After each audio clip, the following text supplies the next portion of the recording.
chúng ta đến với Bar Stories. Lần đầu tiên Dustin xin được giới thiệu khách mời là một cặp đôi. Cặp đôi đầu tiên của Bar Stories đó là gia đình Giang Hồ.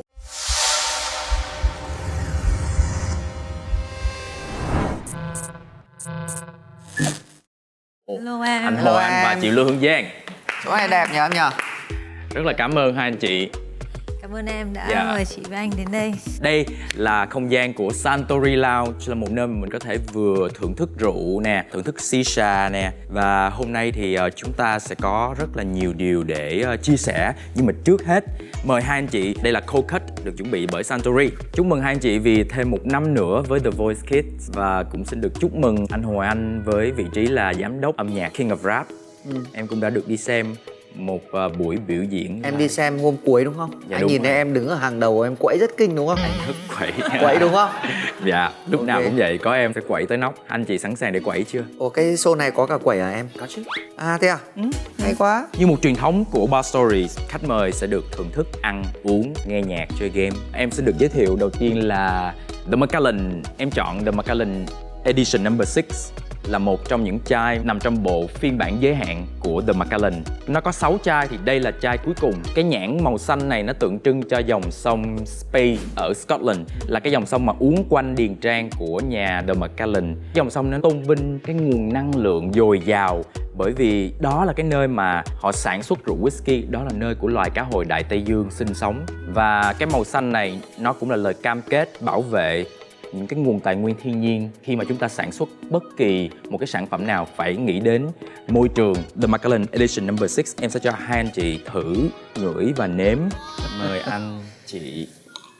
Em biết ngày xưa là nhìn chai Macallan này là chị nhớ quá khứ của anh chị ngày ở ngoài Hà Nội. Nguyên một nhóm là bạn chung của chị và anh Hoài Anh đi uống. Và chị toàn phải là người chở chiếc xe 7 chỗ cho 6 người đàn ông còn lại. Chị lái xe luôn. Chị không uống mà chị phải chịu trách nhiệm lái xe bởi vì 6 người kia say. Và người chồng này thì có lần nhớ đi trên đường gào thét không uống nữa đâu, không uống nữa đâu. Không bao giờ uống nữa. Luôn luôn bảo là từ giờ sẽ không bao giờ uống nữa. Nhưng lần sau thì gặp cái cảnh đẹp, rượu ngon, bạn hiền thì mình lại phải uống thôi. Cheers. Cheers. Thế em không uống với anh à? Có, mà em muốn anh chị ngửi trước bằng mũi. Có, anh ngửi nãy giờ rồi. Khi mà em rót ra đến đây là anh đã ngửi thấy mùi rồi. Cái này nó khác những cái rượu khác mà anh từng ngửi. Phiên bản đặc biệt giống như nước hoa, nó cũng có phiên bản giới hạn. Nó có hương vị các loại hạt cam, sô-cô-la, trái cây khô, gỗ sồi. Mình có thể nếm thử và anh chị nhớ nhai trong vòng miệng 5 giây trước khi nuốt. Cheers.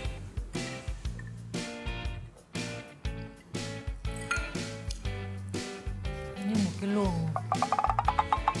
Luôn. biết tả như nào đấy anh nhỉ? Hai anh chị là uống được đúng không? Biết uống Không, là... chị Giang nếu mà em để chị uống hết một cái này là hỏng show của em đấy. Bởi vì là một là chị sẽ hyper, còn nếu hai không là chị sẽ đòi đi ngủ. Em hy vọng là chị không bị đòi đi ngủ. Và đến đây thì mình sẽ uống cocktails. Và khi đến cocktails thì chúng ta không thể thiếu nguyên liệu trái cây từ Andros Asia. Họ là một nhà sản xuất những nguyên liệu để làm bánh, làm thức uống đến từ Pháp. Nhưng mà hiện nay họ đã có nhà máy tại Tiền Giang chế biến và sản xuất trái cây tại Tiền Giang luôn. Là lấy trái cây local của mình. Đúng để rồi. làm. Vậy thì em mời hai anh chị sẽ thử xem là hai anh chị có thể nhận ra những cái mùi vị gì trong đây.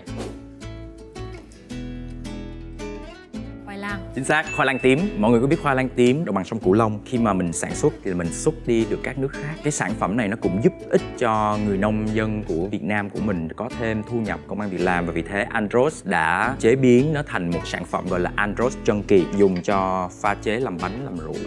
Đây là khoai lang tím. Để anh thử cái này xem nào.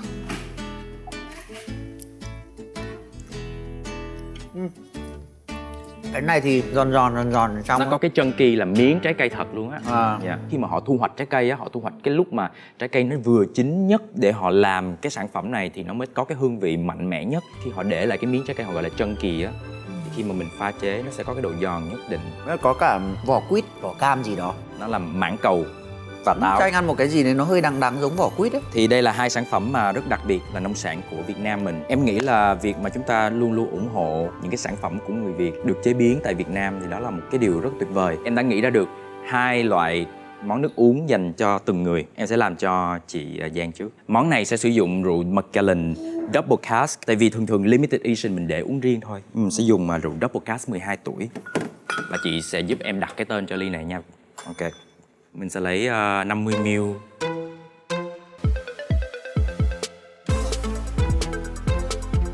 Cho một chút rượu mùi ca lúa có vị cà phê, coffee liquor.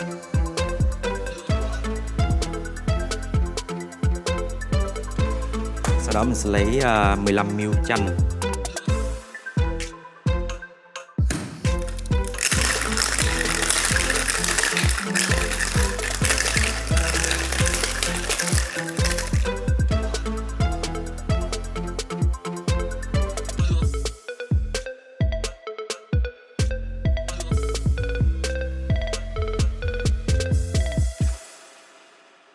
Mình là phụ nữ, khi mà mình uống cocktails mình ngại uống bằng ly, bằng Ống mình hút. có ống hút đúng không? Rất là may mắn là lần này mình cũng có những cái sản phẩm ống hút equal, là ống hút thân thiện với môi trường, được làm hoàn toàn bằng chất liệu thiên nhiên. Họ có 5 loại lận: gạo nè, bã mía nè, cỏ bàn nè, cà phê nè, dừa.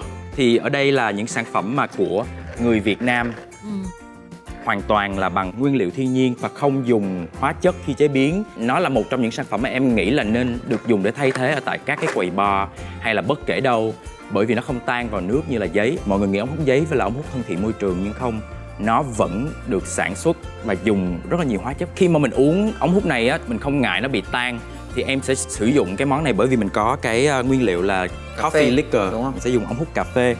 Còn bây giờ thì chị có thể đặt tên. Bây giờ chị đang thử. Chị ngon quá em ơi. Nó dễ uống ấy. Thế à? Có khi em hết ly này đây. Hết ly này đây. Úi dồi ôi. Vậy bây giờ em sẽ đợi chị suy nghĩ ha. Em sẽ làm ly cho anh Hoài Anh. Mình sẽ dùng The Macallan Double Cast đương nhiên. Và mình sẽ có nguyên liệu rất đặc biệt, đó là khoai lang tím. 50ml Macallan Double Cast.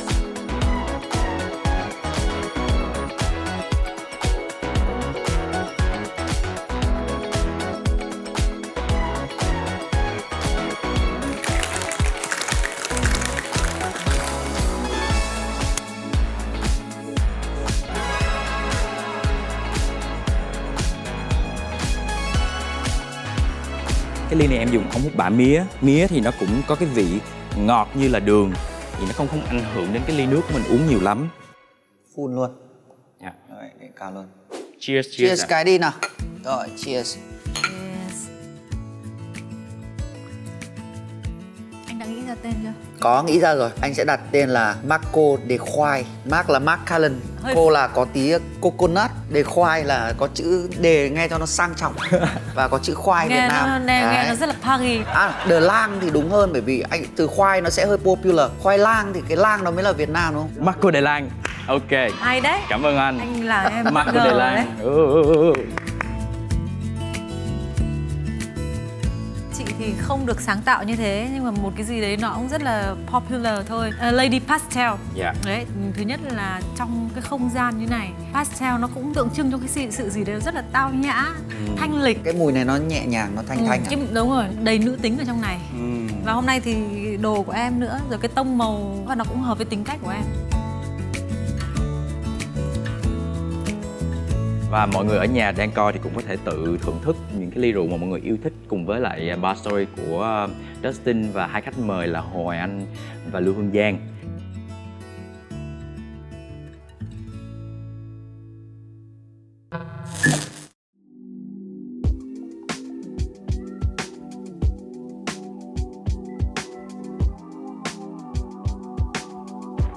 Khi mà mình nói đến cặp đôi đầu tiên xuất hiện ở trong bar stories, mình chắc là mình hiểu nhau. Có ấy. Cũng có thể là hiểu nhiều, nhưng mà làm sao mà hiểu hết được. Chúng ta sẽ đến với một cái trò chơi. Hai anh chị sẽ trả lời bằng cách viết vào hai tấm bảng này. Mình sẽ có 10 câu hỏi về gia đình giang hồ. Nếu như gia đình giang hồ trả lời giống Hai nhau người cùng giống nhau. 6 trên 10 là mình được gọi là Coi như là hiểu nhau hiểu đấy. nhau đấy. Mọi người đã sẵn sàng chưa? Ok. Giả sử người ngoài hành tinh bắt cóc chị Giang và tráo đổi bằng một người có ngoại hình giống hệt. Vậy đặc điểm gì sẽ giúp anh nhận ra đó không phải là vợ mình? Em có một cái này, cái đặc trưng của em rất dễ thương. Đúng cái của em đặc trưng luôn, rất khác người ta. Rồi, 1, 2, 3, mọi người show ra. Mùi gì nhỉ? Hắt xì hơi. Nhờ. Đúng không? Quên. Câu hỏi tiếp theo. Câu nói chị hay lặp đi lặp lại nhiều nhất với anh. Ôi dồi ôi, cái này thì anh biết nhớ lắm. Thế em đã không nhớ nhỉ? Người nói không nhớ, người nghe thường ghi rất sâu trong đầu. Nói nhiều suốt ngày ấy. Câu cửa miệng ấy. Sẽ thế còn Thế ở gì. nhà ai là người nói nhiều hơn à? Chắc là chị. Anh cũng nói nhiều. Tùy lúc. Đúng. Xong trò chơi này cuối cùng là hai vợ chồng này không hiểu nhau một tí nào. Mẹ 10 câu mà không được một câu nào luôn. Nghi lắm đây này. Ôi, chỉ là một bài thơ. Bài thơ à? Thôi. Thôi xong rồi.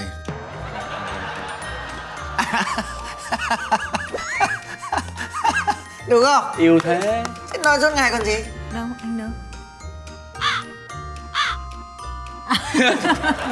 Em bảo là anh làm việc phải có kế hoạch. Tức là anh luôn luôn là vô kế hoạch. Anh hay đùng một cái, bụp một cái là anh kiểu xoay chuyển chương trình một cách nhanh chóng rồi. Khi chị ấy nói câu này có nghĩa là chị ấy đang muốn gì? Anytime, gọi suốt ngày, bất cứ một lúc nào cũng đều. Anh Hoài Anh ơi. Anh ấy thì gọi chị là vợ ơi, nhưng chị thì lúc nào anh Hoài Anh ơi. Cứ như ngày đầu tiên nhỉ, vẫn gọi tên nhỉ, nhưng vẫn sai. Ok. Câu thứ ba, thường thường ở trong nhà là ai là người đặt ra nhiều luật lệ hơn? Đây. Là chồng. Là vẫn sai. Ok á? Anh tưởng anh là người hay đặt ra luật lệ. Em mà. Vẫn 0/10 sau 3 câu. Sắp xếp gia đình này ăn uống phải như nào, làm cái gì, mua bán chợ búa, từ những chuyện kiểu thế. Hoặc là từ những chuyện kiểu sắp xếp ở nhà các thứ thì anh thường hay đặt ra, nhưng cuối cùng chị thì luôn luôn là người quyết định kiểu thế. Thế đặt ra luật lệ với quyết định nó luật lệ khác nhau mà. Thường là nó hay đối lập. Qua chương trình thì bây giờ anh bỏ cái khâu đấy đi. Đằng nào cuối cùng em vẫn là người. Có nghĩa là có luật lệ nào anh ấy đặt ra mà chị không đồng ý? Ví dụ như cái chuyện của con cái đi. Con thì thường là anh sẽ nghiêm khắc hơn chị. Bớt ăn đồ chiên rán này. Chị Giang thì thường là chị cũng theo lắm. Nhưng mà những lúc con nó nài nỉ cái là lại quên hết, là lại cho nó ăn. Nhưng mà em kiểu nghĩ như thế. là đấy là concept của các gia đình rồi. Bố thì luôn là cái người cứng rắn và mẹ thì luôn luôn sẽ như thế thôi. Mẹ luôn luôn chiều rồi. Luôn luôn sẽ chiều con hơn là bố chứ. Câu thứ tư, món quà giá trị nhất mà chị tặng anh là gì? Ôi dồi ôi, dễ quá thì còn gì nữa.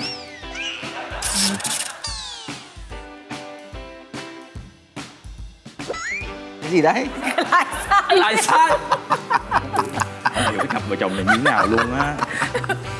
Hai đứa con gái xinh chính là em. Ồ, chính là em, là có bao gồm luôn hai đứa con gái xinh luôn không? Đúng không? Ok. Có em thì mới có hai đứa chứ. Ok, được, cái này được. Cái này đồng ý. Cái này chị vợ đồng ý. để hai ba cái. Dramatic đang hắt hơi ở nhà đấy. Thì chính em là một món quà. Chị Giang ấy mang thai hai đứa ấy, rất là vất vả, nghén kinh khủng lắm, gầy gộc cả người đi cả mấy tháng rồi mà không ăn uống được gì, suốt ngày bị buồn nôn ấy. Cái quãng thời gian mà mang thai của chị là những cái thời gian khá là đẹp trong cái con đường sự nghiệp của chị. Thế mà chị lại phải dành cho cái việc đẻ. Mang thai Mina đầu tiên đấy là lúc đấy là vừa bắt đầu mới có được một vài cái sản phẩm mọi người cũng thích đấy, kiểu ngày xưa có đừng ngoảnh lại các thứ đấy, em nhớ không? Thế sau đó thì đang nuôi con mất mấy năm, một thời gian thì bắt đầu chuẩn bị lại định comeback, lại mang thai một bé nữa. Thế là coi như là mất cả một cái quãng thời gian rất dài, nên là cái sự hy sinh đấy anh nghĩ là rất là lớn của chị. Còn tất nhiên chị thì anh auto hiểu là luôn luôn là chị là một cái big gift rồi. Nhây. Nhưng mà nếu mà chia sẻ nhiều quá về những chuyện đấy thì thành web trẻ thơ, nhưng mà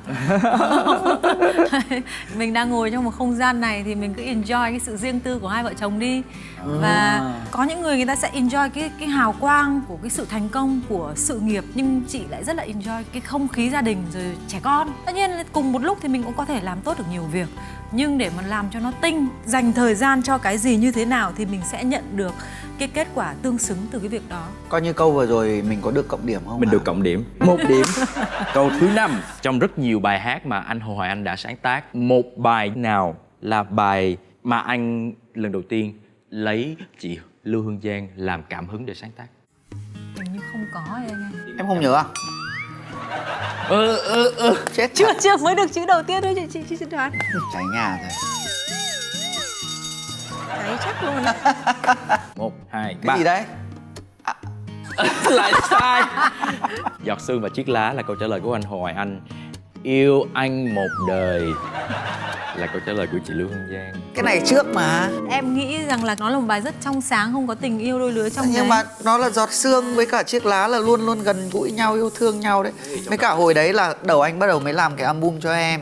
Hồi đấy anh có làm nhạc rock đâu. Bài này là bài rock đầu tiên anh làm. Thì anh phải rất yêu em anh Nhớ. mới làm đúng không? Thế Rất thì là trong nhớ. bài này thì chị Lưu Hương Giang là giọt sương hay là chiếc lá? Giọt sương chứ, giọt sương kiêu sa, kiểu lúc thì đến lúc thì đi chứ. Thế lúc anh viết anh nói với chị ấy như thế nào để chị ấy hát? Nói thật với em là lúc đấy bọn anh không lãng mạn như thế đâu, kiểu là công việc ấy. Mình bảo đấy có bài này hát đi. Thế khi chị hát cái bài đấy, chị có nghĩ đến Hồi anh không? Em có nghĩ còn không nhớ lần đầu tiên hát lúc nào ấy. Lúc nhận cái bài này. Đúng không? Không nhớ đâu ấy. Không nhớ. Nhớ. Tôi chết mất. Sợ chán cái cặp vợ chồng này quá. Còn 5 câu còn lại, đây là 5 câu phải đúng Bắt hết. buộc phải đúng hết đấy. Nếu có thể quay lại quá khứ, anh chị cùng muốn quay trở lại thời điểm Quay nào lại thời nhất? điểm nào và ở đâu đúng không? Đúng. Ok. Em mà không trả lời được thôi em đừng có yêu anh nữa Giang nhá. Viết dài thế. Cái gì đấy? Hai địa điểm khác.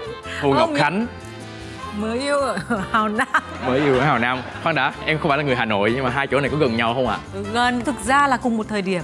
Đấy là mới yêu. Lúc mà bắt đầu yêu thì là đi qua cái hồ đấy là hồ Ngọc Khánh. Dạ. Thế là lần đầu tiên ngày xưa thanh niên Hà Nội ấy hay có kiểu là đi xe máy ngoài đường ấy, xong rồi tán nhau đi ngoài đường lang thang các thứ đấy. Thì lúc đấy là nó là cái vào tháng 1 thì là nó cũng là vẫn lạnh lạnh đấy. Bao giờ cũng sẽ concept là chở bạn gái đi trên xe máy, xong bắt đầu đi một lúc là bắt đầu thò cái tay ra, rồi cầm cái tay rồi đút vào trong cái túi áo của mình đi qua hồ Ngọc Khánh nhỉ. Thì thực ra hai câu này là cũng match với nhau đúng không? Đồng ý không ạ? Đồng ý chứ, Ok. phải đồng ý chứ. 2 trên 10. Tự nhiên hôm nay em có nói ra là em phát hiện là ngày mai là ngày kỷ niệm ngày yêu Đúng rồi nhau. đấy. Ôi cho em hỏi là nếu mà không tự nhiên phát hiện thì ngày đó sẽ như thế nào? Nhà anh đơn giản lắm. Bởi vì ấy, cái lúc cưới ấy, thì mình sẽ nhớ ngày cưới hơn. Dạ. Đúng rồi, có Đấy. ngày cưới nữa. Đúng rồi. Ngày cưới thì sẽ không bao giờ quên, nhưng ngày yêu thì thỉnh thoảng có năm sẽ bị quên đấy. Bao nhiêu năm anh chị nhỉ? 12 năm cưới nhau và 17 năm yêu nhau. Ước mơ của hai vợ chồng đang ấp ủ hiện nay là gì? Anh đã mơ về. Dạ. Anh nghĩ đây là ước mơ của anh nhưng chưa chắc là phải là ước mơ của chị. Của hai vợ chồng. Nhưng mà anh nghĩ là cũng đồng tình đấy, cũng đồng lòng đấy. Dạ. Nhà trên núi. Nhà trên núi. Yeah. May Trời mừng muốn chết luôn á. Trời ơi, mừng quá luôn á. Tiếp theo, điều gì làm chị ghiền anh Hồi anh nhất? sao Anh anh nghĩ có là thể hơi cười khó. cái điệu cười đấy được nhỉ? Có thể là sai nhưng mà nếu mà sai thì là anh sẽ hiểu em đấy. Anh nghĩ là không biết. Chăm sóc, chiều chuộng. Kiểu người châu Á và người Việt Nam ấy, cái lúc cưới nhau ấy thì đàn bà luôn phải là cái người chạy theo đàn ông nhiều hơn. Người ta cứ bảo là phải giữ chồng, chứ ít khi người ta nói là chuyện giữ vợ. Dạ. Chẳng hạn như thế, hoặc là cái việc chăm sóc. Chị không biết là Sài Gòn như nào nhưng ở miền Bắc, đặc biệt đến bây giờ vẫn thế. Con bé nó chiều chồng lắm, khéo lắm này kia. Chị thì cái đó là chị cảm thấy mình là một cái người rất là may mắn. Anh ấy sẽ lo cho chị từ cái việc rằng là một bữa ăn nếu chị không ăn ngon thì mặt anh sẽ buồn luôn. Nếu mà nhìn thấy cái nét mặt của chị không vui cái là anh sẽ lo lắng hỏi xem rằng là như thế là em có vui hay không, em có thấy ok ổn hay không trong tất cả mọi tình huống. Đó là cái mà mỗi lần bọn chị có cái chuyện gì đó chị luôn nghĩ về những cái điều tốt đẹp đấy. Em sẽ cho con này 1 điểm bởi vì em thấy rất là dễ thương. Bởi vì đúng là không phải người đàn ông nào cũng có khả năng chiều vợ mình như là vợ mình mong muốn. Tại vì cái mức độ mong muốn của mỗi người với cái mức độ chiều chuộng nó lại khác nhau, đôi khi nó lệch. Nhưng ở đây là chị cảm thấy thỏa mãn vì chị được chiều chuộng hơn cả sự mong đợi, đúng không? Sau là hôm nay anh hứa là anh về anh sẽ chiều em hơn nữa để về sau mà lỡ có những lúc mà anh đáng ghét hay các thứ gì đấy thì coi như em lại nghĩ lại những cái đoạn đấy để em lại tha bổng cho anh. Thì em vẫn nghĩ lại những đoạn đấy mà. Cảm ơn vợ vì cái câu vừa rồi.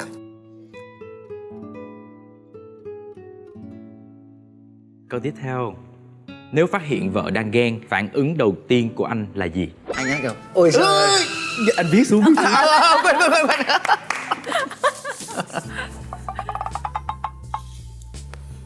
Mới đây đấy vợ.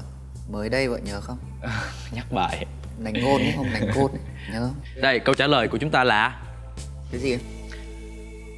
hâm à, cả Vũ lấp miệng em. Như nhau Thì đúng như không? nhau đấy. 5 điểm. Và câu cuối cùng đây, chị thấy anh yếu đuối nhất khi nào? 2, 3. Khi say luôn luôn yếu đuối. Ủa là sao? Khi say, anh ấy say thì anh hay yếu đuối và anh biến thành một người khác. Nhưng mà đối với chị thì chị cảm thấy anh ấy luôn yếu đuối. Anh nghĩ là anh chỉ yếu đuối với em thôi chứ Thế à? Ừ. Thì có thể ra ngoài với đường em. anh có yếu đuối đâu, thỉnh thoảng hơi ngã ngã. Anh đang lo mọi người đánh giá đúng không? Không, em tự nhận nha, em là người yếu đuối và em thấy điều đó rất hợp với em. Chị thấy ấy, đàn ông ấy mà là nghệ sĩ thì thường yếu đuối đấy. Có thể cái vẻ ngoài của họ rất là ngầu. Tất nhiên là đối với những người mà chưa đủ thân thì người ta có thể người ta không show ra. Nhưng đối với cái người mà anh ấy thực sự là anh ấy tin tưởng chẳng hạn thì anh ấy sẽ show hết con người của mình ra. Và chị thấy là anh ấy cũng là một cái tâm hồn mong manh đấy. Em cũng muốn tặng cho hai anh chị một cái bộ bài.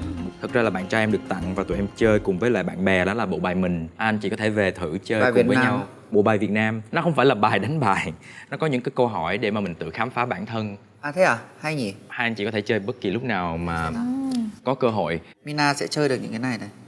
Nói về cái sự yếu đuối hồi nãy thì nếu như mà trong mắt của Mina và Misu, hai bé có nhìn thấy được là bố mình có một cái sự yếu đuối nào đó nhất định không? Chắc là Mina, bé nó năm nay em 9 tuổi thôi nhưng mà rất là tinh ý. Anh ở gần Mina rất là nhiều nên là con hiểu anh cũng nhiều ấy, biết cái hiểu cái tính của anh, biết cái tính của anh. Nếu như bố của em thì mãi đến lúc khi bố bán chiếc xe mà bố lái một chiếc xe cá mập, lái xe du lịch.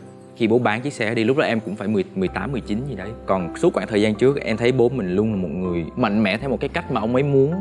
Chưa bao giờ em thấy được cái sự yếu đuối cho tới khi mà mình bắt đầu lớn lên và mình hiểu được là đằng sau đó bố có những cái kìm nén gì. Rất khó để nhìn thấy một người đàn ông khóc, và nhất là để cho con thấy mình khóc. Anh khóc với con anh suốt. Anh khóc với Mina mấy lần rồi. Hai bố con mắng nhau xong rồi nó mắng mình mắng nó, xong rồi mình đứng mình khóc luôn với nó luôn. Mấy lần rồi, cả mẹ chứng kiến. Mẹ ngồi khán giả xem mẹ cũng khóc. Đàn ông khổ nhỉ, cứ phải kìm nén tất cả mọi thứ vào trong ấy. Còn phụ nữ được phép khi mà như thế nào đấy được thể hiện tất cả những cái cảm xúc của mình ra. Chính vì thế nên con gái rất là luôn thương bố là vì thế. Nhưng mà đặc biệt là còn được thấy bố khóc và khóc cùng với mình nữa. Đó là cái điều mà em chưa bao giờ được nghe luôn á, trong một cái gia đình nào mà em biết á. Anh khóc mấy lần rồi đấy nhỉ? 2 lần đúng không? Em đã khóc một lần với bố em vào đợt Tết 2-3 năm trước. Và uống rượu, cũng là rượu Macallan và em khóc. Uống rượu vào rồi ấy, mọi thứ mình có thể dễ dàng cởi mở được hơn. Nhưng mà em ước là bố em cũng cởi mở được với em. Hôm qua Mina nó biết chị đi quay cái show của em đấy, Dạ. cũng xem đấy, Oh xem yeah. show của em. Wow. Xong rồi là dặn rất kỹ bố mẹ. Mina dặn bố nhá. Một em bé mà 9 tuổi dặn là bố mẹ luôn dạy con phải sống thật đúng không? Thế thì con dặn bố định nói cái gì thì bố phải có cái sự chuẩn bị từ trước. Bố đừng có kiểu như là theo cái bản năng bố nghĩ gì bố nói đó, bởi vì giống như là anh ấy là một cái người mà làm nghề rồi thì đôi khi kiểu như là cái phản xạ nói rất nhanh. Ý Mina rằng là cần có những thứ có sự chuẩn bị để cho nó làm những cú twist hoặc cái gì đấy nó hay hơn chẳng hạn như thế. Còn dặn chị là mẹ thì thật thà quá, có cái gì mẹ cứ nói kiểu nói hết ra thì mẹ lại phải thay đổi, nhưng mà bố cũng phải thay đổi, và bố là một người khó tính thì bố cứ khó tính đi, bố đừng tỏ ra thân thiện nữa. Đúng rồi, nó hỏi thế. Nguyên văn này, bố nhìn thấy những anh chị kiểu dễ thương ấy, bố đừng nghĩ rằng bố có thể làm được giống như người ta. Bởi vì bố là người khó tính thì bố phải luôn luôn là khó tính. Bố đừng có cố phải gồng giống như là người Gồng ta. lên để thân thiện. Gồng lên để thân thiện làm gì? Chúng ta thấy là thế hệ mới đang thực sự rất là tiềm năng. Cụ thể là anh chị tiếp xúc với rất là nhiều những cái tài năng nhí. Có rất là nhiều chương trình đưa tên tuổi những tài năng nhí đến với công chúng rộng rãi hơn ngày xưa. Vậy ở cương vị là hai phụ huynh, anh chị có nghĩ là cái việc mà có quá nhiều phiên bản nhí của các chương trình truyền hình thực tế, cứ miễn chương trình nào hot thì rất nhiều khả năng nó sẽ có một phiên bản nhí, thì anh chị nghĩ cái điều đó có thật sự cần thiết hay không? Ở góc độ giải trí thì nó không nặng nề vấn đề là người lớn hay trẻ con. Còn ở góc độ giáo dục ấy, nó có nhiều cái tích cực hơn là tiêu cực. Bởi vì thực ra là tất cả mọi thứ nó cũng là do cái sự định hướng của người lớn thôi. Có thể ở đâu đó cái sự tiêu cực ở đây rằng là nó chưa sẵn sàng cho một cái vị thế hay một cái công việc hay một cái gì đó như vậy mà mình đã lại cho nó vào đó. Bé nó chưa ready cho cái việc là sẽ được mọi người yêu mến và tung hô này kia. Có thể nó sẽ thay đổi cuộc đời của bé theo một chiều hướng tiêu cực. Bé sẽ không còn nhiều thời gian để học những cái căn bản Văn hóa, đúng không? Để và lúc đó bé có thể sẽ chạy theo những cái dành cho những cái người lớn hơn chẳng hạn. Thì đấy có thể nhìn thấy là maybe là có thể là tiêu cực. Nhưng mà anh nghĩ đấy nó không phải là vấn đề nhiều đâu. Quan trọng nó cũng vẫn là qua một cái game thì nó cũng chỉ là một cái khoảng thời gian ngắn thôi, nó cũng giống như một cái sự trải nghiệm thôi. Và cuối cùng thì nếu mà bé ở trong một cái gia đình mà được có cái sự dạy dỗ đàng hoàng và sự chăm sóc tốt ấy, bố mẹ luôn luôn sẽ biết kéo con lại để lại tiếp tục quay trở lại với việc học hành thôi, thì nó giống như một cái trải nghiệm. Tại vì em thấy là hai anh chị có một cái kênh YouTube mới của gia đình mình là Gia Đình Giang Hồ, đúng không ạ? Thì tất nhiên ai cũng muốn là có một cái nơi để mà mình có thể chia sẻ và lưu lại những cái ký ức về gia đình. Nhưng mà liệu trong thời buổi hiện tại, việc mà thông tin cá nhân của chúng ta có thể bị đánh cắp, có thể bị lợi dụng, nhất là đối với trẻ em, đối tượng mà không có khả năng tự bảo vệ bản thân mình trước những cái thông tin bị đánh cắp cách tiêu cực như thế, thì anh chị có cảm thấy lo lắng không? Chị đã suy nghĩ đến cái việc này trước khi làm rất nhiều. Khán giả mà theo dõi chị với anh Hoài Anh thì cũng đều biết chị với anh Hoài Anh là cái người ít khi show cuộc sống cá nhân lên. Sở dĩ sao có cái sự mà chị thay đổi trong cái tư duy như thế, bởi vì trong cuộc sống của mình em biết là cái gì nó cũng sẽ có hai mặt, cái gì nó cũng sẽ có rủi ro và không có cái gì nó là tuyệt đối cả. Khán giả thì họ cũng đã biết hết mình như thế nào rồi. Các cái brand họ tìm đến chị cũng rất là nhiều, các brand về gia đình. Cứ một vài cái ảnh lên xong mình bán quảng cáo mình cũng cảm thấy không thoải mái. Mà khi họ lựa chọn mình thì họ sẽ phải biết rằng là tính cách con mình như thế nào, gia đình của mình, cái sự gắn kết hay cái văn hóa gia đình này như thế nào. Họ hiểu hơn thì họ sẽ yêu quý mình hơn. Tất nhiên là mình cũng tự tin rằng là mình kèm các con mình rất là sát. Hơn nữa, nó cũng sẽ dạy cho con mình biết cách giữ hình ảnh. Có thể sau này nó làm nghề của mình, hoặc có thể sau này nó không làm nghề của mình. Nhưng ai cũng phải biết cách personal branding. Đúng không em? Dạ đúng. Thế thì mọi người yêu mến con như thế thì con phải sống như thế nào? Con nói một câu ví dụ trống không hoặc một câu mà không ngoan chẳng hạn. Thế khán giả người ta nhìn thấy con như thế thì người ta sẽ nghĩ như nào, trong khi người ta đang rất là yêu mến con. Em đồng ý với ý này. Đấy, có thể rất nhiều gia đình họ ăn quay, ngủ quay, tất cả họ sẽ show hết cuộc sống của họ.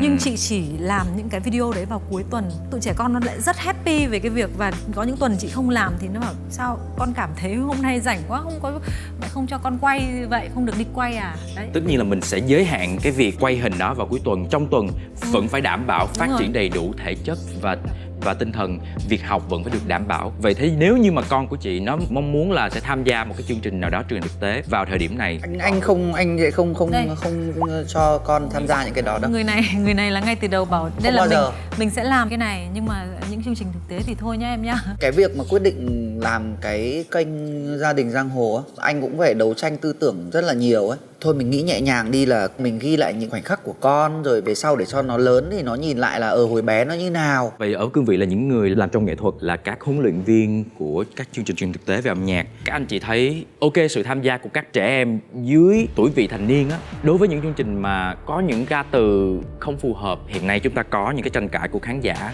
đối với những chương trình mà trẻ em khi lại hát những cái lời rap, hát những cái lời mà không phải các bé tự viết, vì chắc chắn là sẽ không có ai hoàn toàn 100% kiểm soát được những cái lời đó. Cũng không nhất thiết phải là các bé tự viết đâu mà. Anh thì anh không biết là ở đâu, anh cũng chưa nghe những cái như thế, nhưng mà nếu mà nó có những cái ngôn từ mà nó không phù hợp với trẻ con thì đúng là không nên rồi. Nếu mà với cương vị của anh, là với anh chị là những người làm trong nghề, thì cái việc mà rap đối với lại trẻ em nó có thật sự phù hợp không? Anh nghĩ là bình thường. Nghĩ là bình thường. Chả có vấn đề gì cả, bởi vì âm nhạc nó chỉ có biên giới em. Thế thì các bé tự viết hay là có bé sẽ tự viết được, nhưng cũng có những bé thì nó chỉ cần có khả năng, ví dụ như là nó cover lại hoặc là mình viết cho nó. Vậy nó có còn là rap hay không? Nếu mà nhìn nhận ở trong một cái người inside ấy, thì là những cái người rapper không có đồng tình với cái chuyện đấy. Tuy nhiên là em thử nhìn xem, ví dụ như là trong những cái giới nhạc pop ấy, đôi khi những cái bài hát pop ấy, những cái ca sĩ rất là popular họ cũng có những phần đọc rap mà. Đấy thì những cái phần đọc rap đấy cũng chả phải của họ viết, họ sẽ có producer của họ viết. Thì đối với trẻ con thì anh nghĩ nó cũng tương tự như vậy thôi. Chỉ có điều là đối với trẻ con thì nó sensitive hơn. Cái việc mà sử dụng ca từ và cái từ để cho các bé làm sao để cho nó phù hợp. Đợt trước anh vẫn nhớ có một bài rap của bé Picky ấy, con không thích về nhà lúc 5 giờ vùi đầu vào sách vở các thứ chẳng hạn đấy. Thì anh thấy nó là một cái bài rất là dễ thương. Bài đấy cũng không phải của bé viết. Đã có nhiều năm ở trong nghề rồi, không biết là anh chị có dành nhiều thời gian để nghe lại những ca khúc cũ của mình ngày xưa, hay là trình diễn lại, không phải là cho khán giả mà là cho bạn bè hay là cho lẫn nhau nghe không? Đôi lúc anh cũng lại bật lại mấy bài ngày xưa hồi anh làm cho chị Giang. Bạn cùng trang lứa này vẫn vẫn thích cái album đầu tiên của Giang là Tôi Là Lưu Hương Giang, rồi Cải Bắp. Thì anh lâu lâu anh cũng nghe lại, bởi vì khi mình nghe lại ấy, khá là nhiều cảm xúc với anh. Cái lúc đó cũng là những cái khoảng thời gian đầu tiên mà anh làm cái nghề gọi là music produce. Anh yêu chị thì anh làm cho chị thôi.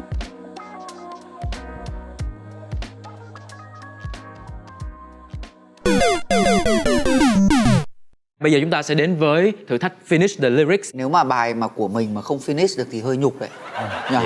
Tình yêu đó giờ đây người đã quên. Bài này bài đầu tiên anh làm chính là bài này đúng không? Vào trong gió chiều, còn lại tôi cùng bao nỗi nhớ mong trong kỷ niệm xưa tan cùng tháng năm. Người yêu hỡi, lòng tôi luôn khát khát khao tiếng yêu ban đầu, đầu tan vào trong gió chiều. Ngồi bên nhau mình chung niềm mơ ước, cho dù đã biết tình yêu muôn màu. Hey! Bài này là bài sáng tác đầu đời của anh. Đây mới là bài đầu tiên. Em tưởng bài Tình yêu muôn màu. Dẫu có lỗi lầm. Không, dẫu có lỗi lầm sao? Người viết confirm chị đã thuộc lời. Bài hát tiếp theo. Bài này dễ mà. Hát đi. Chen lấn dìu nhau xuống ngược dòng, nâng bước dạo trên đường phố đông. Cô gái biết tiếng anh vời vợi. She move like she don't care. She move like the air. Nhanh bước theo bước trong xa, chân bước vượt qua con đường dài. Em luôn từng bước vượt khó khăn. Em muốn tự tin bước vào đời. Bao nhiêu buồn bao gian khó đang chờ, đúng không? Nhưng trong tim em không ngớt lời. Ôi bao cây xanh bao hoa nắng trước đời, cháy lên cùng con tim nồng nàn. Em yêu cine, yêu mua sắm với bạn bè, yêu ly cà phê khi chiều về. Em yêu với tình người, cháy lên bằng con tim nồng nàn. Ok, là anh đã chiến thắng thử thách. Tiếp theo là của chị Thực ra đố anh mới khó, chứ đố chị Giang thì chắc chắn chị phải nhớ rồi. Thế à? Bài chị hát mà làm sao chị quên được.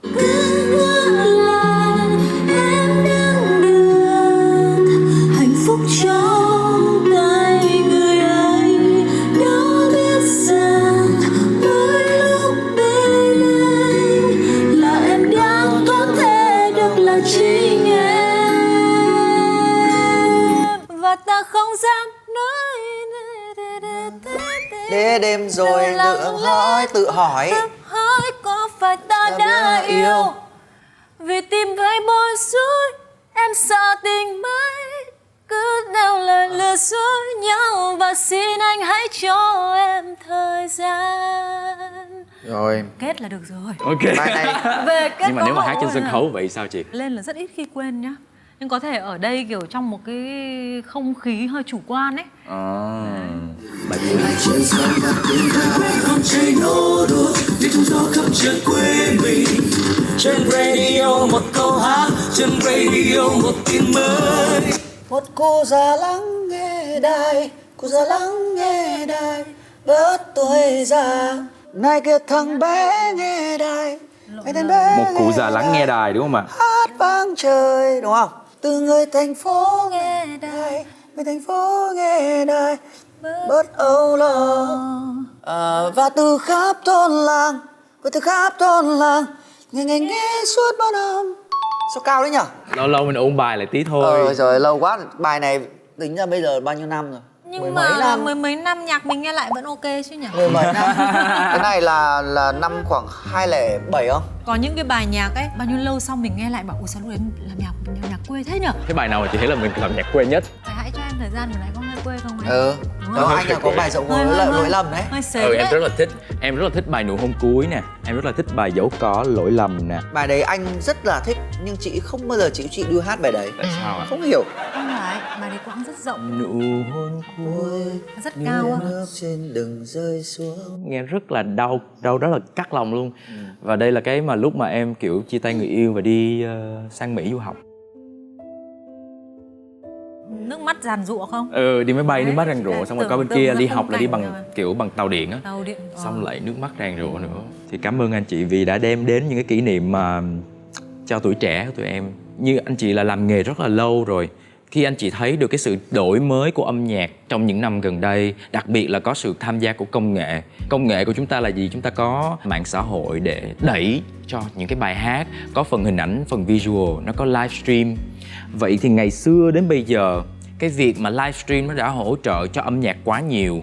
Đôi khi chúng ta không còn cảm nhận được là mình đang đứng đó nghe nghệ sĩ hát thật nữa. Không biết là anh chị cảm thấy như thế nào khi mà lỡ như bây giờ Việt Nam thì ổn định, nhưng mà ở trên thế giới đại dịch thì vẫn hoành hành và chúng ta không có những cái sự kiện âm nhạc trực tiếp nữa. Chúng ta buộc lòng phải xem livestream, xem những cái sản phẩm đã được thu, chỉnh sửa Edit. một cách rất là trau chuốt. Nặng tay. Đúng, cảm giác là những người nghệ sĩ anh chị có cảm thấy tiếc khi mà mình không còn nhiều cơ hội để được diễn live như thế không? Nếu mà em nói về công nghệ ấy, Dạ. thì anh nghĩ là có một cái mà mình hơi lo lắng ấy. Công nghệ bây giờ nó support ngoài cái việc trình diễn đi, nó còn support cho cách làm nhạc, cách sản xuất âm nhạc, cái cách của người trình diễn, cái cách người hát rất là nhiều. Bây giờ những cái bạn mà cái khả năng thanh nhạc của các bạn ấy cũng còn rất là hạn chế, nhưng mà các bạn ấy cũng đã có thể đứng lên sân khấu nhiều rồi để mà hát. Nếu như cái sự support đó có thể là nó sẽ làm những cái người mà có cái khả năng vừa phải thôi, họ bị ỷ lại, họ không cố gắng tập luyện, không cố gắng hoàn thiện mình để học hỏi để có thể làm được tốt hơn. Sẽ ra một lứa rất là nhiều những cái nghệ sĩ như thế là họ sẽ không thể nào làm gì nếu như không có những cái công nghệ đấy. Thì anh nghĩ cái đấy là cái mà đáng sợ, bởi vì cho dù thì là gì, vì cái sự hỗ trợ đấy nó cũng sẽ làm mất đi cái cảm xúc và cái tình. Nhưng mà thực sự là đã có rất là nhiều những cái bộ máy, những cái guồng máy đào tạo ra những người nghệ sĩ mà họ không cần phải lo hết tất cả mọi khâu, không cần phải đứng trình diễn hát live nữa. Vậy theo anh, một nghệ sĩ thần tượng như thế thì có phải là điều mà khán giả cần thêm nữa hay không? Hay là đã quá? Anh nghĩ là bởi vì nó liên quan đến cái basic, mặt bằng về nghệ sĩ của mình, và cái việc đào tạo đấy nó chưa tới nơi tới chốn đâu. Bây giờ em nhìn thấy như là cái đỉnh cao, như gọi là thành công nhất là Hàn Quốc đi, thì những cái nhóm nhạc được đào tạo đấy, anh nghĩ là họ cũng đều là những cái nghệ sĩ, nếu mà tách ra đơn ra họ cũng đều tốt mà. Bây giờ sẽ có rất nhiều sự lựa chọn. Ai thích indie, ai thích nghệ sĩ mà chỉ hát không, ai thích xem đường hình đẹp như nào đấy, thì họ có thể lựa chọn những thứ mà phù hợp với cái văn hóa và phù hợp với sở thích của họ. Nó cũng sẽ nói lên được rằng xã hội nó đa dạng như thế thôi. Nhưng tất nhiên rằng là em là ca sĩ thì em phải biết hát, em hát hay chứ. Em là ca sĩ mà em lại bảo là em mặc đẹp, em nhảy đẹp, rồi em dùng mọi thứ công nghệ và em không cần hát hay thì đúng không? Nếu như mà bây giờ hát hay là một cái có thể được dùng bởi công nghệ, chúng ta có thể không cần hát hay nhưng chúng ta có thể dùng bản live đã được thu sẵn và chúng ta hát nhép lại thì có được gọi là hát nhép. Thì bây giờ không? Bộ Văn hóa vừa mới công bố là cho hát nhép luôn rồi mà em. Dạ đúng. Nhưng mà kể cả em có không hát được, em có vào phòng thu rồi em vẫn là hát chán cơ mà. Không cấm nghệ sĩ hát nhép chứ không phải là cho phép hát nhép. Không cấm. Đây là một cái ở giữa lằn ranh. Anh chả bao giờ anh phê phán cái chuyện là hát live hay hát lips cả. Bởi vì cái chuyện mà có những cái sân khấu mà không thể hát live được bởi vì cái điều kiện sân khấu. Có những sân khấu mà có cả hai trường phái cùng đứng chung một sân khấu thì có công bằng không? Công bằng thì anh nghĩ đấy là đối với cả cái người nghe thôi và cái người diễn thôi. Bởi vì cá nhân là anh, nếu như anh là một người nghệ sĩ thì anh sẽ thích hát live. Thường thì nghệ sĩ họ rất thích được thăng hoa. Ví dụ ngày hôm nay thăng hoa ở cũng cùng một cái sân khấu này, nhưng ngày mai cũng gần cái bài hát đấy, cũng cái sân khấu đấy, nhưng lại thăng hoa theo một kiểu khác. Cái cảm giác mà được thăng hoa đấy nó rất là sung sướng. Đấy, nhưng mà nếu khi em chỉ là một cái bộ máy, em chỉ việc lên em diễn thôi thì em bị mất cái cảm giác đấy. Đó là cái thiệt thòi của chính. Cái đấy là cái thiệt thòi chính đấy. họ thôi. Đấy, và nếu như em phụ thuộc vào cái chuyện đấy quá nhiều á thì tự dưng là sau này em không còn cái cảm xúc đấy nữa. Đồng ý. Nhìn lại năm 2020 vừa qua rõ ràng là một cái năm công nghệ đã giúp ích rất nhiều cho cái việc mà chúng ta sản xuất âm nhạc cho rất là nhiều lứa nghệ sĩ trẻ, thậm chí có những nghệ sĩ còn rất là trẻ họ đã có những cái album đầu tay. Đó là một cái tín hiệu đáng mừng. Và có những nghệ sĩ đã có tên trong danh sách đề cử của các giải thưởng, điển hình là giải cống hiến. Sắp tới đây sẽ là một nghệ sĩ mà Dustin on the Go nghĩ là rất là xứng đáng để nằm trong cái danh sách đề cử cống hiến. Và bạn ấy có một cái album đầu tay tự sáng tác. Chúng ta sẽ cùng thưởng thức phần bar live của nữ ca sĩ, nhạc sĩ Phùng Khánh Linh. Yeah.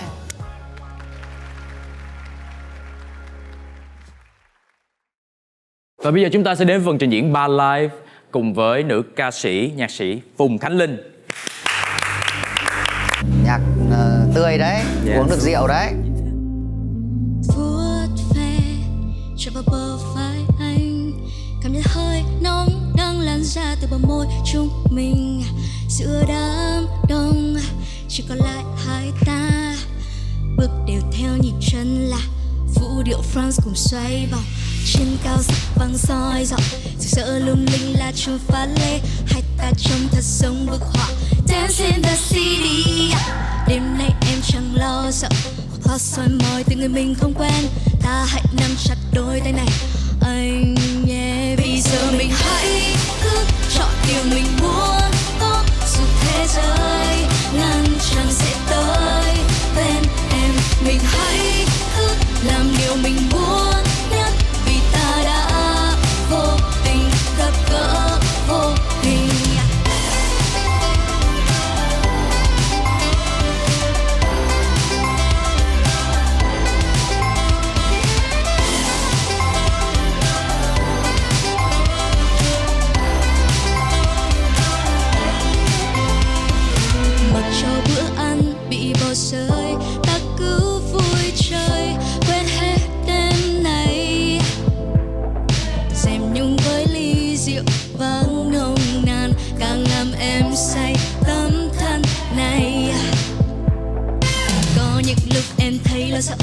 kia thật nhiều chuyện buồn không hay. Em cũng đã hoài nghi thằng này với nỗi đau bản thân, nhưng anh vẫn ở bên giữa cạnh. Hoa soi môi từ người mình không quen, anh vẫn nắm chặt đôi tay này không dứt. Vì giờ mình hãy cứ chọn điều mình muốn có, dù thế giới ngăn chẳng sẽ tới bên em. Mình hãy cứ làm điều mình muốn nhất, vì ta đã vô tình gặp gỡ vô hình. Dance in the city, dance in the city, dance in the city, dance in the city, dance in the city, dance in the city, dance in the city, dance in the city. Vì giờ mình hãy cứ chọn điều mình muốn có, dù thế giới ngăn chẳng sẽ tới bên em.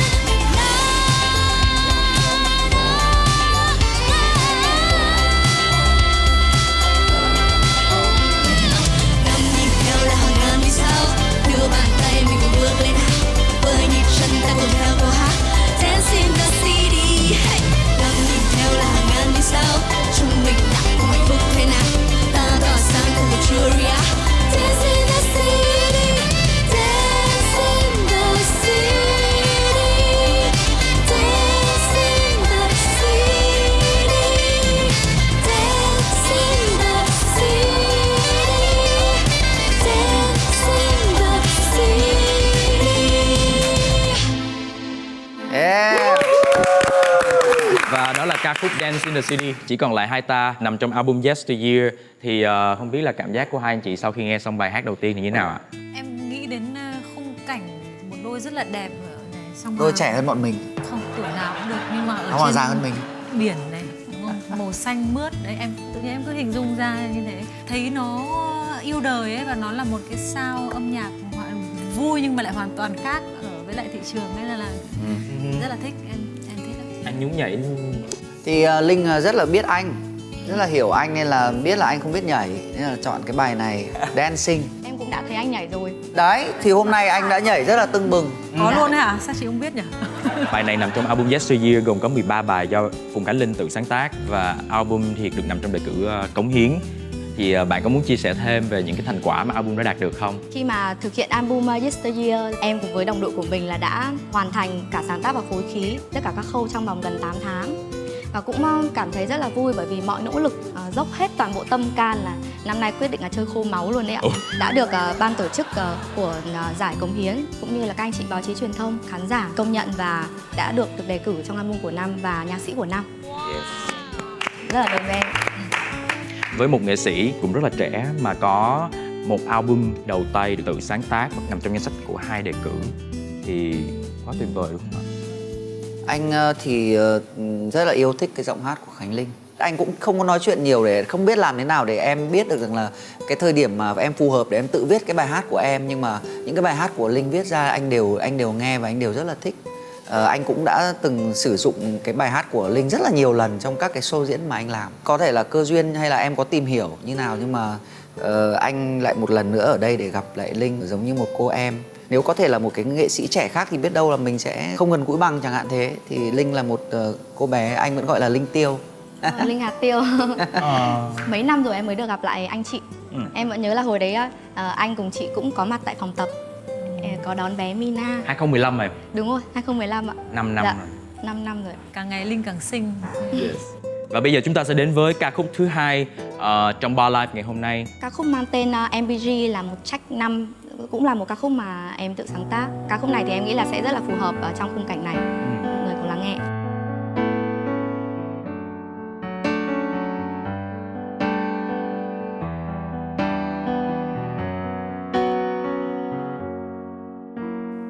Gần một phút giây bên người vừa mới đây, họ chẳng anh có thấu lòng.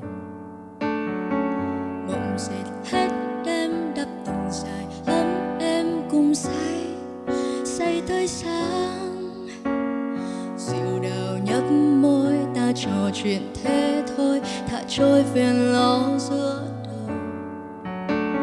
Dù lắm chơi vơi trải lòng giữa đất trời, nhâm nhi men lắm khi muốn buông tay ra rời, đi trốn tới nơi chỉ có đôi ta, khám phá thêm bao điều xa lạ.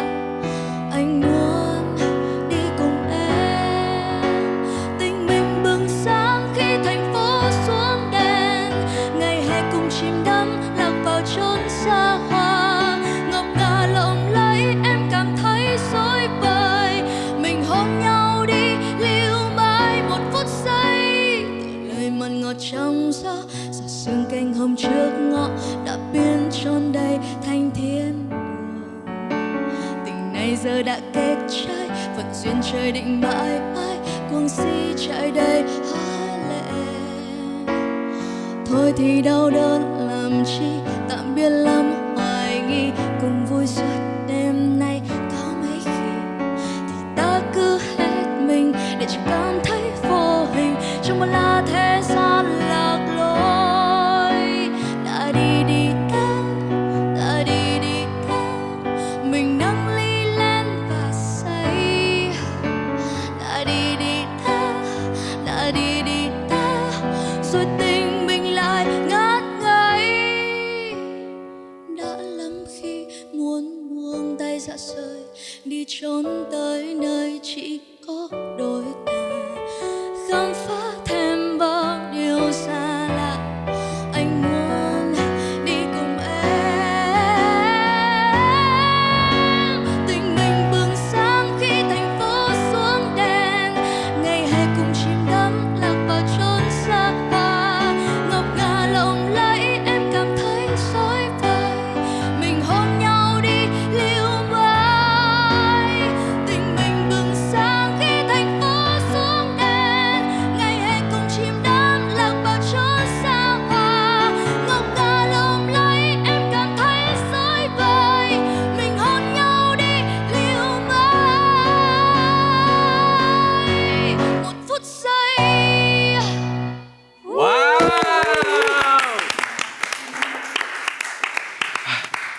Xin được cảm ơn Phùng Khánh Linh Dạ. và thank you Benjamin James for the keyboard. Cảm ơn em rất là nhiều. Và lời cuối cùng thì em muốn gửi lời cảm ơn anh Dustin đã mời em tham gia chương trình này. Em cảm ơn người thầy đầu tiên dìu dắt em trên con đường âm nhạc. Phải nói là anh Hồ Hoài Anh ạ. Và em cảm ơn chị Lưu Hương Giang.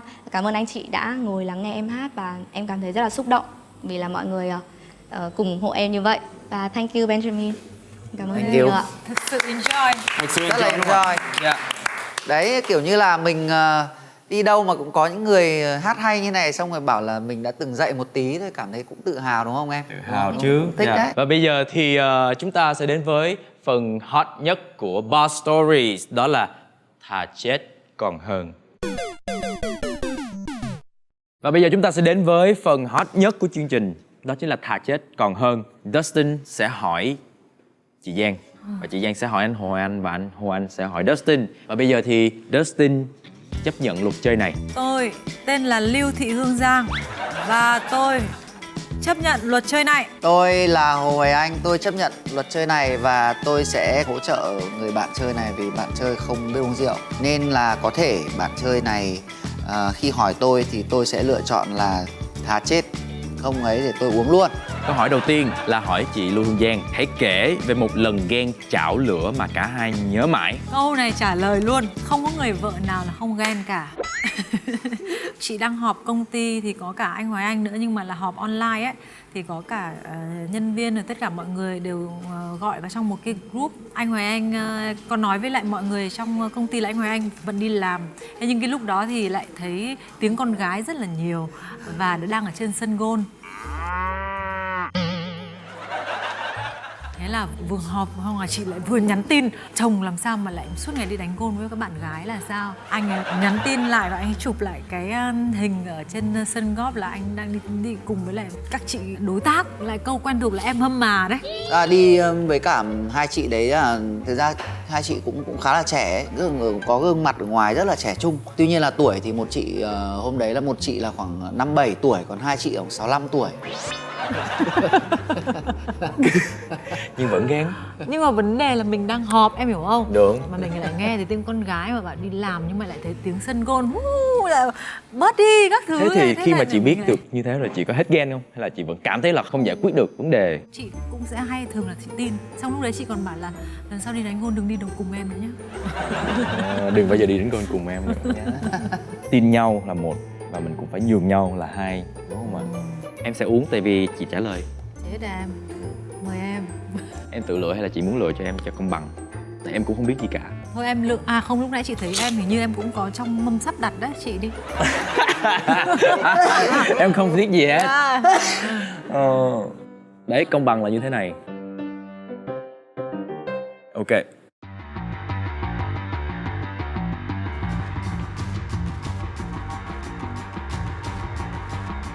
Nước Thánh. Nước hay rượu? Nước Thánh, nước Thánh. Ok, bớt một Bớt được một cái rồi. một ly rồi. Bây giờ chị sẽ đọc câu hỏi cho anh Hồ Hoài Anh. Khái niệm gà cưng trong các chương trình thực tế tìm kiếm tài năng âm nhạc có tồn tại hay không? Chọn trả lời. Anh trả lời nhá. Anh nghĩ là phải có, bởi vì là nếu như mà mình không có những cái đối tượng để khoanh vùng ấy, nó không đúng. Tất nhiên sẽ phải có những cái người mà những cái đối tượng mà nổi trội hơn thì cũng cần phải có cái sự chăm bẵm và đầu tư hơn chứ. Sẽ có sự thiên vị nào đó nhất định. Đó là một sự thiên vị Là nhất phải định. có chứ, phải có một chút, tại vì nếu mà không có, nói là không có gì thì không đúng. Mình phải có một cái nguồn gì đấy để có thể đầu tư chứ. Tất cả một đống rất là nhiều những người khác mà ai cũng đầu tư như nhau thì làm sao được. Vậy nếu như ở cương vị là một khán giả, nếu mà họ nghe được điều này họ sẽ cảm thấy là không công bằng. Anh nghĩ là nó cũng công bằng thôi, bởi vì là những cái người mà có khả năng tốt thì họ xứng đáng để được có cái sự đầu tư. Đầu tư ở đây là tất nhiên nó vẫn phải dựa trên cái tiêu chí là công bằng chứ. Anh không nói trong chuyện âm nhạc đi, 3 người vận động viên chạy được đến đích thì rõ ràng nếu như anh là một cái người mà có một cái thể lực tốt hơn hay anh có cái trình độ kỹ thuật tốt hơn thì chắc chắn là mọi người cũng sẽ có những cái, tất nhiên đầu tư là như nhau nhưng mà sẽ phải có những cái sự là ưu ái để cho cái việc em tập luyện, chứ không phải có việc rằng là riêng cái đường chạy của em thì anh sẽ kéo cái đích nó gần đến với em hơn. Em hiểu ý anh không?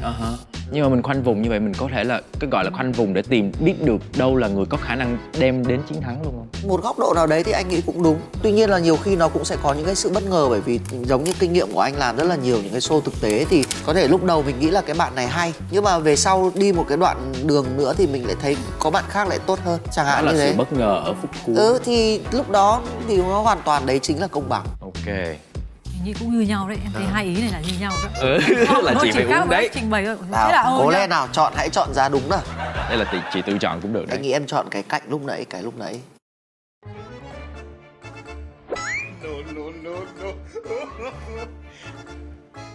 À, Yeah. Là nước May thường. quá, nước thường. Đã biết ngay mà. Ôi. thôi, anh với em bắt tay nhau May để hạ gục cái Hạ gục chủ nhà. ông chủ nhà này nhá. Nào ông chủ Đấy, nhà. đây, đã có vị khách nào của Dustin on the go khiến cho bạn rung động hay chưa? Mình sẽ mặc định hiểu rằng là rung động đây là rung động con tim, là rung động về cái vấn đề sexual đó. Rung động nhẹ, nhẹ em như là giọt sương rớt trên chiếc lá rồi đó. Giọt sương rớt trên chiếc lá là cũng mạnh lắm đấy, là ra một cái bài hát đấy rồi đó đó. Ngày xưa khi mà mình chưa làm công việc này thì mình rất là thích anh Trương Thanh Long. Cái nét của anh Trương Thanh Long ở trong những cái bộ phim điện ảnh, nhất là phim Người Mẫu. Cái sự rung động của em dành cho anh ấy là một người không quan trọng mình bao nhiêu tuổi, không quan trọng mình phải đấu tranh cạnh tranh với ai hết, anh ấy cứ là anh ấy thôi. Cái thứ hai là chiều cao không phải là một rào cản trong việc làm người mẫu, độ tuổi cũng không phải là một rào cản trong việc làm người mẫu. Cái đó là cái mà em thấy sexy nhất ở anh Trương Thanh Long. Ok, một câu trả lời rất xứng đáng cho người hỏi phải nhấc một cái ly lên.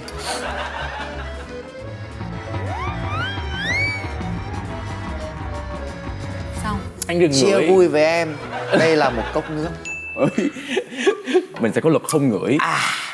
Không ngửi nha. Câu hỏi của em dành cho chị Lưu Hương Giang. Theo chị, nhà sản xuất âm nhạc số 1 Việt Nam hiện nay là ai? Hai người được không? Được luôn. Tiên Cookie và Thua Liver. Hai người. Hợp lý. Nếu mà được thì chị sẽ không đặt mọi người lên cái gọi là cái thang bậc gọi là số 1, số 2 gì đó, mà mỗi người sẽ có một thế mạnh khác nhau. Nhưng mà nếu mà phải gọi là đặt lên bàn cân so sánh thì rõ ràng rằng là những cái người nghệ sĩ người ta trăm trận trăm thắng, người nào thắng nhiều nhất thì mình nghĩ rằng chắc chắn là họ phải là người tài. Và những thứ mà Tiên đưa ra nó không chỉ là âm nhạc mà nó là cái sự kiểm soát thị trường, nó là hội tụ rất là nhiều các cái yếu tố khác, bạn nên nắm được xu hướng. Tiên rất hiểu thị trường và rất thông minh. Mỹ, chị chọn cho em một ly ạ. Chọn cho em này. Đây.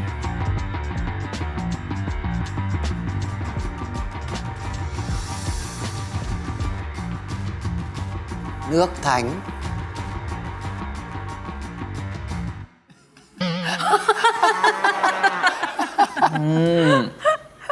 Kỳ quá à. Kỳ quá. Sao vậy? Không sao. Sắp xếp nó cũng kinh khủng đấy. Nếu nhỉ? như mà mọi người nói mà em uống được thì em cũng cam. Thương em quá. Nhưng chị không biết làm thế nào cả. Ha ha ha. Hi hi hi hi. Kể tên một chương trình tìm kiếm tài năng âm nhạc mà anh muốn xóa bỏ khỏi sóng truyền hình. Thôi, Hỡi ai... người bạn thân của truyền hình, hãy nhìn thẳng vào máy và nói câu này. Nói chung là thôi ai lại thế. Mình kiểu như là gắn bó với thế ai mình. Nhưng mà Đấy. có không ạ? Chỉ cần có là được rồi. Chắc chắn là phải có. Nhưng mà thôi. Muốn dẹp nhiều lắm đó. Chị uống rồi đấy. Giữ lại một chút ấy cho mọi người thôi. Thà chết. Đấy. À. Chị biết ngay câu này. Thà chết. Chị chọn cho anh. Đấy, em lấy em chọn đi. Anh thích uống đúng không? Anh sao cũng được. Nhưng mà khổ là hôm nay thích uống nhưng khi toàn là uống nước lọc sao?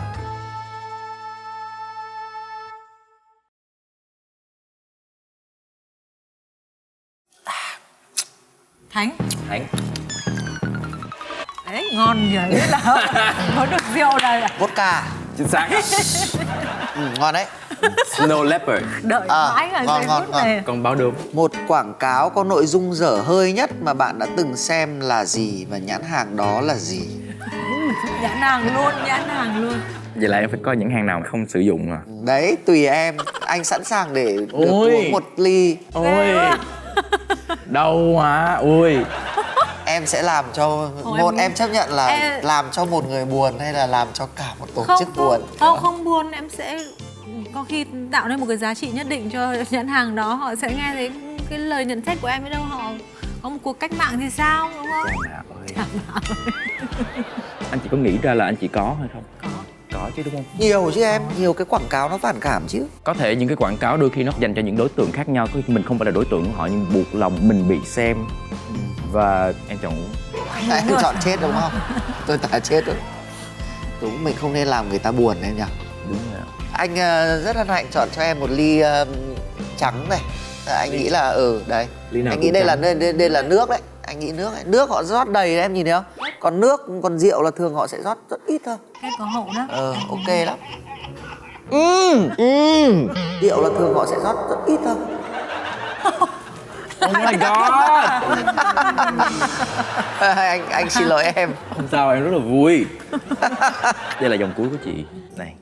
Kể về một món quà do anh tặng chị mà chị không ưng ý chút nào. Ôi, cái này dễ kể luôn, thiếu gì nhỉ? Chị kể cũng được, thì em uống đâu.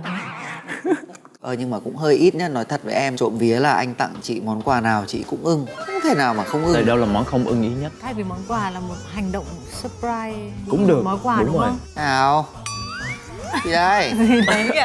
Thôi em phải nói thì em đỡ phải uống. Đấy là có một lần là anh ấy tổ chức sinh nhật cho chị. Ngày hôm đấy là không có nói năng gì, rồi nguyên một cái group mà trợ lý bạn bè các thứ người thân ủ mưu từ mấy ngày trước luôn ấy, đặt cả trang phục buổi tiệc ngày hôm đấy này kia. Nhưng ngày hôm đấy thì từ sáng đến chiều chị bảo sao sinh nhật của mình mà chả có một cái động tĩnh gì, mình bắt đầu mình cảm thấy không vui rồi đấy, vì không ai có một sự chuẩn bị gì.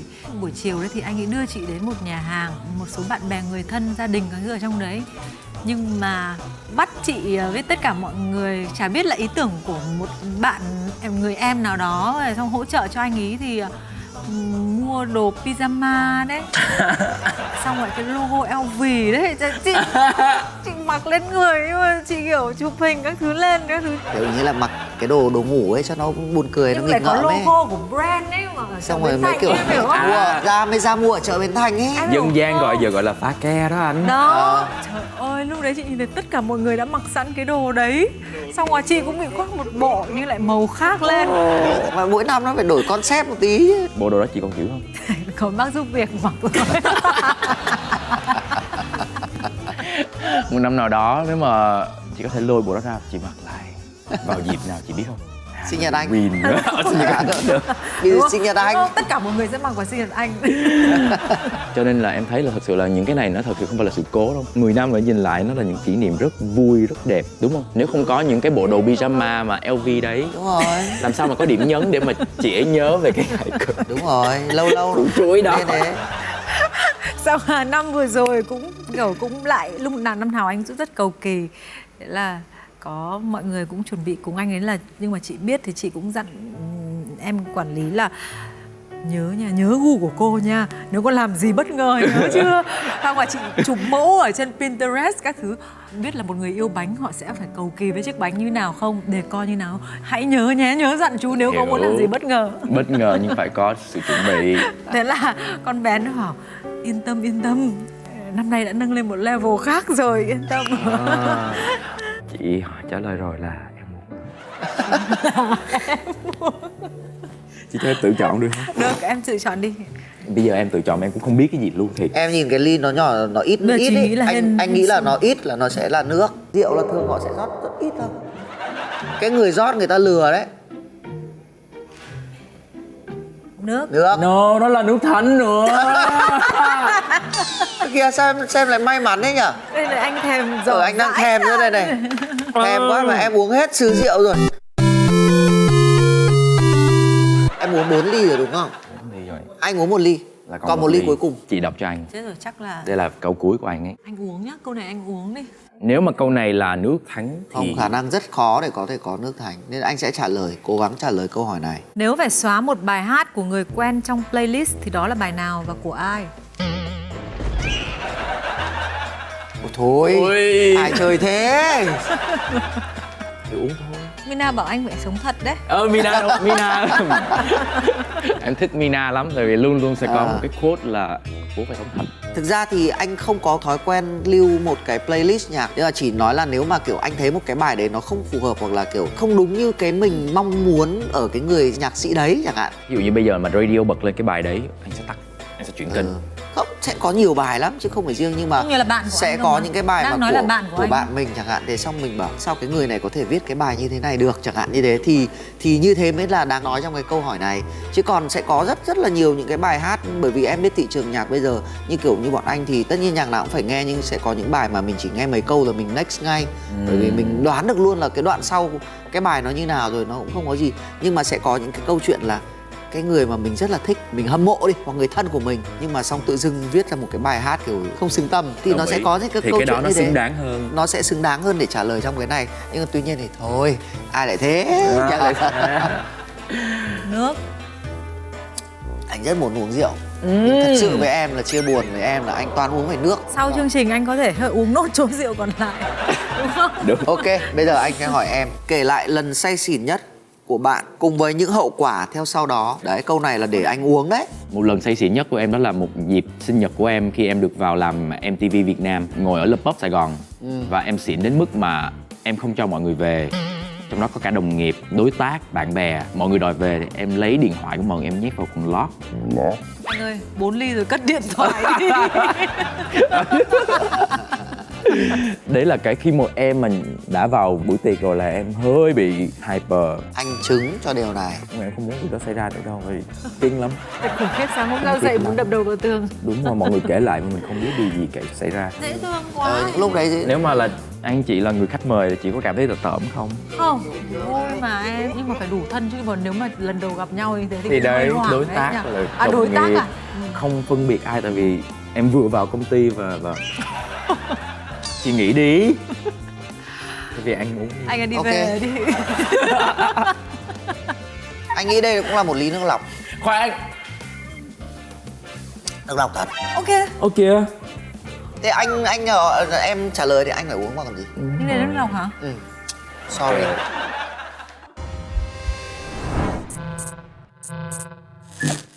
Anh cũng ít khi tham gia talk show nào ấy, nhưng mà anh nghĩ đây là một cái talk show mà thú vị ấy. Bởi vì nó gắn liền với cái chuyện rằng là mình kiểu cởi mở được và mình nói được những cái chuyện nó rất là thoải mái. Các cụ câu gọi là rượu vào lời ra. Anh thấy cái concept này của em rất là hay. Quan trọng nhất là hôm nay anh biết được thêm một vài thứ của bạn cùng nhà có hiểu được thêm những cái thứ mà bạn không hay nói ra. Chị thì sao? Chị có hiểu được thêm những điều của người bạn cùng nhà? Chị nghĩ là ngày hôm nay thì anh ấy sẽ hiểu tâm tư suy nghĩ của chị hơn bởi một số các câu hỏi của em. Tại vì là bình thường thì anh ấy hay hờn giận, hay trách chị, không ghi nhận những cái gì nhiều anh ấy dành cho chị. Nhưng mà mỗi người sẽ có một cách biểu hiện khác nhau. Chị thấy cái vai người vợ là khó nhất đấy. Không, làm người yêu thì dễ lắm. Bởi vì đến cái lúc đấy rồi thì nó lại trong một cái tâm thế khác. Giống như là em sống với những cái người mà em đã kiểu như là thuộc lắm rồi, quen thuộc rồi. Mà đặc biệt là đối với đàn ông thì bản chất là cái sự thích chinh phục. Khi nếu mà ở cạnh nhau, nếu mà không khéo thì nó thành những cái thói quen. Thì đấy, cảm giác như là cái sự quá thân thuộc rồi thì người ta thường là người ta hay không trân trọng rất là nhiều cái sự khác biệt khi mà yêu với cưới. Chị với anh ấy cũng là người cũng hay nói chuyện với nhau, nhưng có những cái mà cũng không chia sẻ được thì nhờ có em là tụi chị cũng có một số điều là hiểu nhau hơn. Em rất là cảm ơn hai anh chị. Và em cũng mong qua cái tập này khán giả, những người mà đang yêu á, họ cũng sẽ có một cái niềm tin mạnh mẽ hơn vào hôn nhân. Bởi vì chính bản thân em là một người trẻ, em cũng sợ hôn nhân. Em là gay, em cũng có bạn trai. Và đối với em hôn nhân cũng là một cái điều gì nó cũng xa vời. Không chỉ là đối với em mà là còn đối với những bạn không phải là gay hay là bạn họ cũng có thể là straight. Nhưng hôn nhân vẫn là một cái gì đó, nó là một cái trách nhiệm rất lớn. Nhưng mà cảm ơn hai anh chị và cái sự xuất hiện này. Hy vọng nó sẽ tạo cho mọi người một cái suy nghĩ là hôn nhân không đáng sợ đến thế. Đó là lựa chọn của bạn. Một khi mình lựa chọn thì mình sẽ làm mọi cách để ưu tiên nó lên hàng đầu. Và em cảm ơn hai anh chị rất nhiều. Dạ. Không có lựa chọn nào là đúng hoặc sai, đúng không em? Dạ đúng, chính xác. Lựa chọn là do mình. Cảm ơn em rất nhiều. Dạ.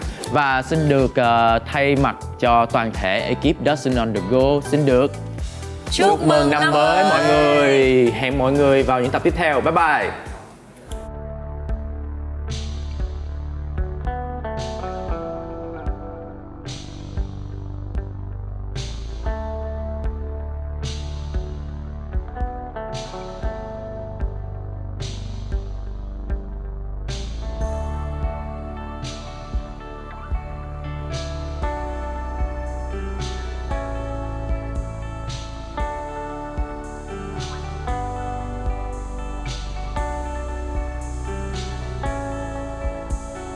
Hãy bấm đăng ký để xem những chương trình mới nhất của Dustin on the Go.